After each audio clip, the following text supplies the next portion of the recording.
अमृत महोत्सवानिमित्त देशभरात आजपासून 75 दिवसांचा कोविड लसीकरण अमृत महोत्सव सुरू। पुढचे 75 दिवस 18 ते 59 वर्ष वयोगटातल्या नागरिकांना कोरोना प्रतिबंधक लसीची मोफत वर्धक मात्रा। देशात मंकीपॉक्स संसर्गाचा पहिला रुग्ण केरळमधल्या कोल्लम जिल्ह्यात आढळला। केंद्रीय पथक तातडीनं केरळला रवाना। इंडोनेशियात बाली इथं आजपासून सुरू होत असलेल्या G20 देशांचे वित्तमंत्री आणि केंद्रीय बँकांच्या गव्हर्नरांच्या बैठकीला केंद्रीय वित्तमंत्री निर्मला सीतारामन राहणार उपस्थित। ब्रिटनचे माजी वित्तमंत्री ऋषी सुनक यांची कन्झर्व्हेटिव्ह पक्षाचे नेते आणि पंतप्रधानपदासाठीच्या निवडणुकीत मतदानाच्या दुसऱ्या फेरीतही आघाडी।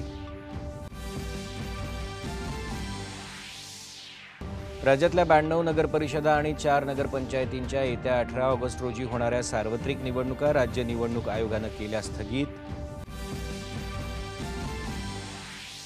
लॉर्ड्स इथं झालेल्या दुसऱ्या एकदिवसीय क्रिकेट सामन्यात भारताचा इंग्लंडकडून 100 धावांनी पराभव। 3 सामन्यांच्या मालिकेत इंग्लंडची 1-1 अशी बरोबरी। आणि राज्यात पावसाचा जोर काही प्रमाणात ओसरला, मात्र अनेक ठिकाणी पूरस्थिती। मदत आणि बचाव कार्य सुरू। कोविड लसीकरण अमृत महोत्सव सुरू झाला। या अंतर्गत पुढचे 75 दिवस 18 ते 59 वर्ष वयोगटातल्या नागरिकांना कोरोना प्रतिबंधक लसीची वर्धक मात्रा सर्व सरकारी लसीकरण केंद्रांमध्ये मोफत दिली जात आहे। देशातल्या 18 वर्षांवरच्या सर्व पात्र नागरिकांच्या लसीकरणाला वेग देणं हा या विशेष अभियानाचा उद्देश आहे। हे अभियान स्वातंत्र्याच्या अमृत महोत्सवानिमित्त आयोजित कार्यक्रमाचा भाग असल्याचं केंद्रीय आरोग्य मंत्रालयानं म्हटलंय। केंद्रीय आरोग्य सचिव राजेश भूषण यांनी काल सर्व राज्य आणि केंद्रशासित प्रदेशांच्या आरोग्य सचिवांची दूरदृश्य प्रणालीच्या माध्यमातून बैठक घेतली। राज्य आणि केंद्रशासित प्रदेशांनी सर्व पात्र लाभार्थ्यांचं संपूर्ण लसीकरण करण्यासाठी तसंच त्यांना वर्धक मात्रा देण्यासाठी पूर्ण क्षमतेनं प्रयत्न करावेत अशी विनंती त्यांनी यावेळी केली। देशातल्या 18 वर्षांवरच्या ज्या नागरिकांनी कोविड लसीची दुसरी मात्रा घेतल्यापासून 6 महिने म्हणजेच 26 आठवडे उलटले आहेत असे सर्व नागरिक वर्धक मात्रेसाठी पात्र असल्याचं त्यांनी सांगितलं।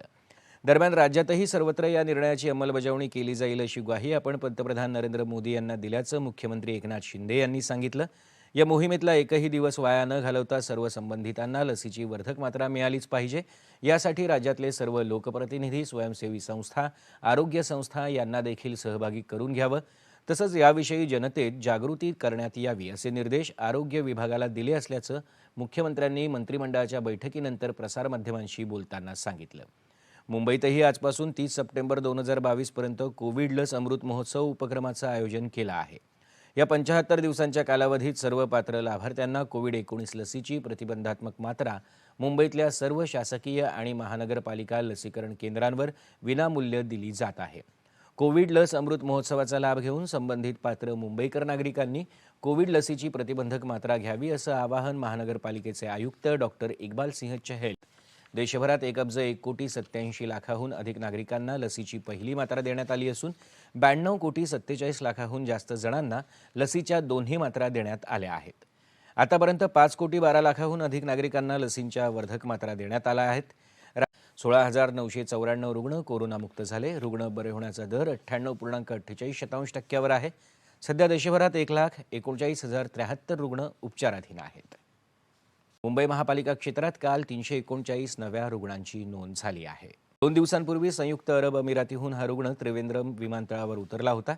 या प्रवाशात लक्षणं दिसल्यावर विषाणू विज्ञान संस्थेच्या मदतीनं मंकीपॉक्सचं निदान करण्यात आलं।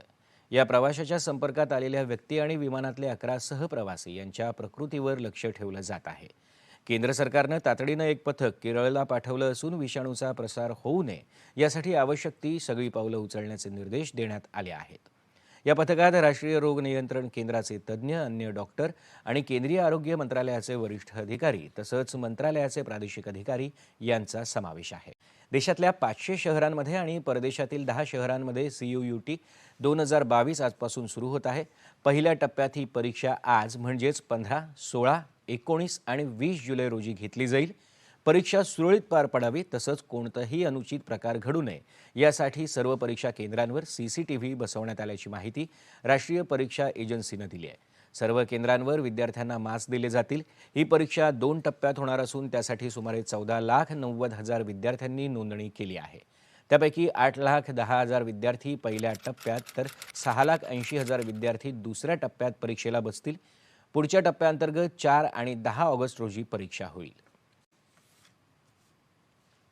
इंडोनेशियात बाली इथं आजपासून सुरू होत असलेल्या G20 देशांचे वित्तमंत्री आणि केंद्रीय बँकांच्या गव्हर्नरांच्या तिसऱ्या बैठकीला केंद्रीय वित्तमंत्री निर्मला सीतारामन आज उपस्थित राहणार आहेत. या 2 दिवसांच्या परिषदेत वित्तमंत्री अनेक सत्रांमध्ये सहभागी होतील. या बैठकीत सहभागी होण्यापूर्वी वित्तमंत्र्यांनी महामारी संदर्भातली सुसज्जता आणि प्रतिसाद यंत्रणा यासह G20 देशांच्या आरोग्यविषयक सामायिक मुद्द्यांवर भारताची भूमिका स्पष्ट केली. आरोग्य क्षेत्रात येऊ शकणाऱ्या आपत्कालीन परिस्थितीसाठी एकत्रित प्रयत्नांची आणि आवश्यक संसाधनांची गरज आहे, असं त्या म्हणाल्या. भविष्यातल्या कोणत्याही महामारीपासून संरक्षण आणि सज्जतेच्या सर्व प्रयत्नांना पाठिंबा देण्यासाठी भारत वचनबद्ध आहे, असं त्यांनी सांगितलं. केंद्रीय वाणिज्य आणि उद्योग मंत्री पियुष गोयल यांनी काल मुंबईत वस्त्रोद्योग सल्लागार समितीतल्या सदस्यांची भेट घेतली. या बैठकीला वस्त्रोद्योग आणि रेल्वे राज्यमंत्री दर्शना जरदोश दूरदृश्य प्रणालीच्या माध्यमातून उपस्थित होत्या. त्याआधी गोयल यांनी मुंबईत अंधेरी इथल्या सेज विशेष आर्थिक क्षेत्रातल्या महासामायिक सुविधा केंद्र आणि मानक डिझाईन कारखान्याच्या कामांच्या प्रगतीचा आढावा घेतला. सिप्समध्ये महासामायिक सुविधा केंद्र स्थापन केल्यानं तिथल्या उद्योगांना तांत्रिक सहकार्य मिळून अद्ययावत यंत्रसामग्री आणि तंत्रज्ञान सेवा वापरता येतील. या केंद्रामुळे विद्यमान गुणवत्ता, उत्पादकता, मनुष्यबळाचं कौशल्य, देशांतर्गत संशोधन आणि विकास यात वाढ होऊ शकेल. सिप्सला जागतिक बाजारांकडे नेणारं सुवर्णद्वार म्हणून पुनर्स्थापित करण्यासाठी हा उपक्रम राबवला जाणार आहे. राष्ट्रीय लोकशाही आघाडीच्या राष्ट्रपती पदाच्या संयुक्त उमेदवार द्रौपदी मुर्मू यांनी काल मुंबईत भाजपाचे आमदार आणि खासदार तसंच शिंदे गटाच्या समर्थक आमदारांशी संवाद साधला. तसंच निवडणुकीत मतदान करायचं आवाहन त्यांनी केलं. यावेळी मुख्यमंत्री एकनाथ शिंदे आणि उपमुख्यमंत्री देवेंद्र फडणवीस, केंद्रीय रस्ते वाहतूक आणि महामार्ग मंत्री नितीन गडकरी, केंद्रीय उद्योग आणि व्यापार मंत्री पियुष गोयल, केंद्रीय सूक्ष्म लघु आणि मध्यम उद्योग मंत्री नारायण राणे, केंद्रीय सामाजिक आणि न्याय राज्यमंत्री रामदास आठवले, केंद्रीय आरोग्य राज्यमंत्री डॉक्टर भारती पवार, भाजपाचे प्रदेशाध्यक्ष चंद्रकांत पाटील यांच्यासह भाजपाचे ज्येष्ठ नेते, पदाधिकारी, खासदार आणि आमदार उपस्थित होते. शिवसेनेचे लोकसभा खासदार राजेंद्र गावित यांनी काल मुंबईत राष्ट्रपती पदाच्या उमेदवार द्रौपदी मुर्मू यांची सदिच्छा भेट घेतली. त्याआधी द्रौपदी मुर्मू यांचं मुंबईतल्या छत्रपती शिवाजी महाराज आंतरराष्ट्रीय विमानतळावर आगमन झालं. त्यावेळी मुख्यमंत्री एकनाथ शिंदे, उपमुख्यमंत्री देवेंद्र फडणवीस यांनी त्यांचं स्वागत केलं. राष्ट्रपती पदाच्या एनडीएच्या उमेदवार द्रौपदी मुर्मू यांना महाराष्ट्रातून 200हून अधिक आमदारांचं मतदान होईल, असं मुख्यमंत्री एकनाथ शिंदे यांनी प्रसारमाध्यमांशी बोलताना सांगितलं.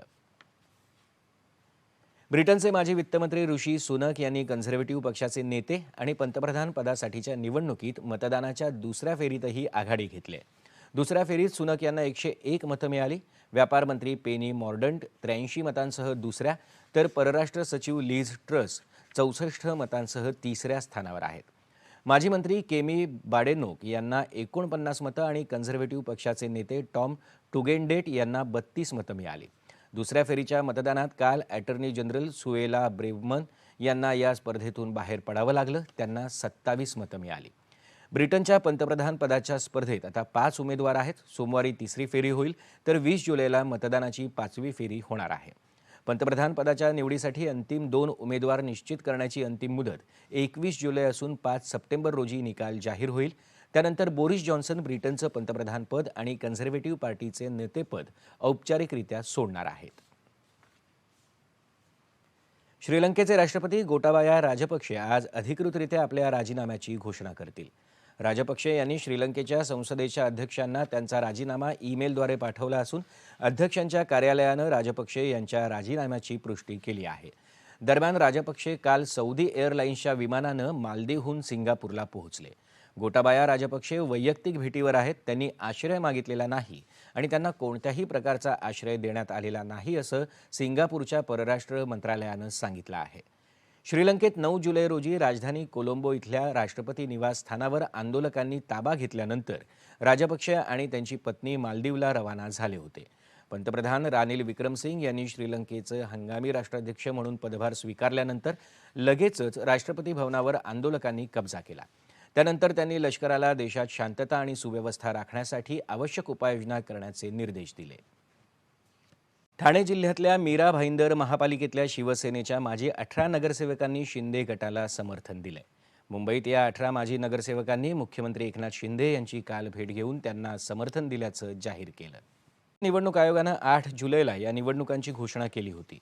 स्थानिक स्वराज्य संस्थांमध्ये ओबीसींसाठीच्या आरक्षणाविषयीच्या याचिकांवर सर्वोच्च न्यायालयात 12 जुलैला सुनावणी झाली. त्यावेळी बांठिया आयोगानं इतर मागासवर्गीयांच्या राजकीय मागासलेपणाचा दिलेला अहवाल शासनाकडून सर्वोच्च न्यायालयात सादर करण्यात आला. या संदर्भात पुढची सुनावणी येत्या 19 जुलैला होणार आहे. त्यामुळे 92 नगरपरिषदा आणि 4 पंचायतींच्या निवडणुका राज्य निवडणूक आयोगानं स्थगित केल्यात. यामुळे संबंधित क्षेत्रातली आचारसंहिताही स्थगित करण्यात आली आहे. सुधारित निवडणूक कार्यक्रम नंतर दिला जाईल असं राज्य निवडणूक आयोगानं काल जारी केलेल्या निवेदनात स्पष्ट केलंय. मत्स्य पशुसंवर्धन आणि दुग्धविकास मंत्री पुरुषोत्तम रुपाला यांच्या हस्ते काल नवी दिल्लीत झालेल्या कार्यक्रमात हा पुरस्कार प्रदान करण्यात आला. राज्याचे पशुसंवर्धन विभागाचे आयुक्त सचिंद्र प्रताप सिंह यांनी हा पुरस्कार स्वीकारला. कर्नाटकाला 2ऱ्या क्रमांकाचा तर उत्तर प्रदेशाला 3ऱ्या क्रमांकाचा पुरस्कार प्रदान करण्यात आला. याशिवाय महाराष्ट्रातल्या 20 उद्योजक आणि संस्थांचाही यावेळी सन्मान करण्यात आला. पावसामुळे काही नद्यांनी धोक्याची पातळी ओलांडली आहे.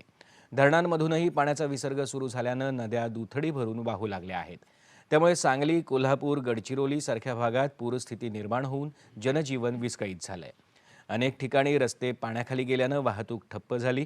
राज्यात गेल्या 3-4 दिवसात सुरू असलेल्या मुसळधार पावसाचा जोर आता काही प्रमाणात ओसरला आहे. कोकणात अतिवृष्टीची नोंद झाली. मराठवाड्यात काही ठिकाणी मुसळधार तर तुरळक ठिकाणी जोरदार पाऊस पडला.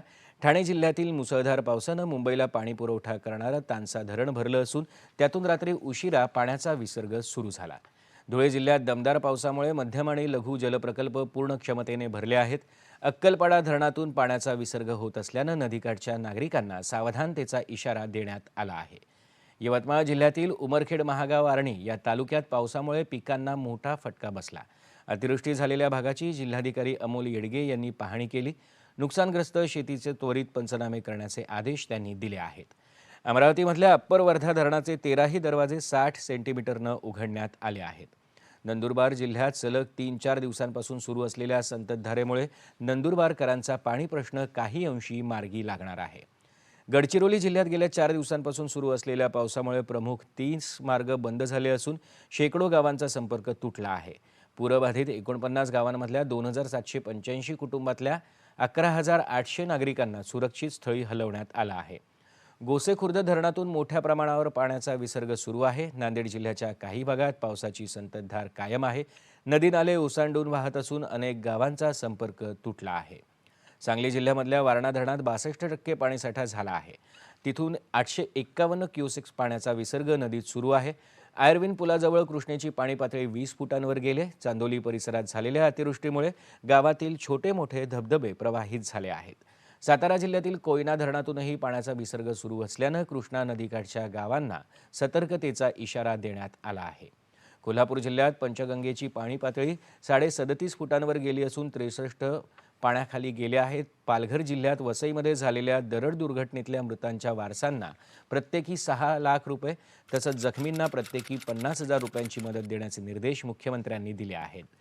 जिल्ह्यातल्या बहाडोली गावाजवळ वैतरणा नदीत बोट आणि बार्जवर अडकलेल्या 12 कामगारांना काल एनडीआरएफच्या पथकानं बाहेर काढलं. मुंबईत काल हलका पाऊस पडला तर नवी मुंबई आणि पालघर जिल्ह्यातही काल पावसाचा जोर काहीसा ओसरला.